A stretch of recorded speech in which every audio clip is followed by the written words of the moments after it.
began in 1932 when the U.S. Public Health Service launched a study in partnership with the Tuskegee Institute to examine the natural progression of untreated syphilis in African American men.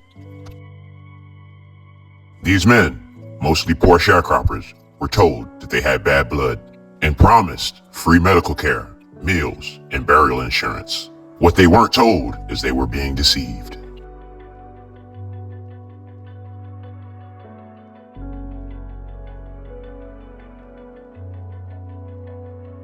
The Tuskegee Study is one of the most egregious violations of medical ethics in American history. These men believed they were receiving treatment for their ailments, but in reality, the doctors had no intentions of curing them.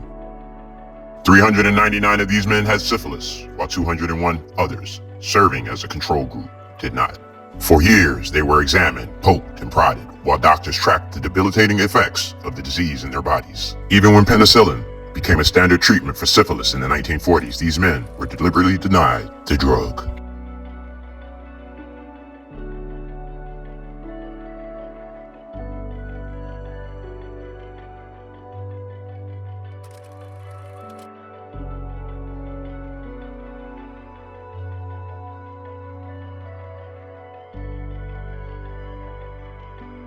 What's most horrifying is that the researchers didn't simply observe, they actually prevented these men from receiving treatment that could have saved their lives, all to preserve the integrity of the experiment.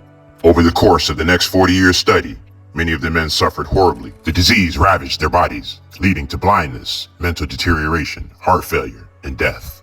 Their wives contracted syphilis, and their children were born with congenital syphilis, all without the participants knowing that they were being exploited. It wasn't until 1972, after a whistleblower named Peter Bunkston exposed the study to the press, that the world learned the truth. By the time the study was shut down, 128 of the men died either from syphilis or related complications.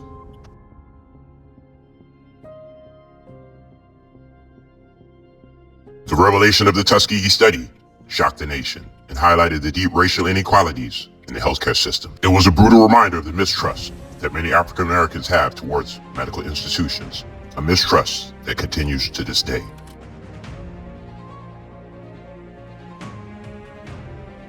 In 1997, President Bill Clinton formally apologized on behalf of the U.S. government to the survivors and their families, acknowledging the deep pain caused by the unethical study. He stated, "What the United States government did was shameful, and I'm sorry that your federal government orchestrated a study so clearly racist." The legacy of the Tuskegee Syphilis Study is a sobering reminder of the consequences of medical racism and the importance of informed consent.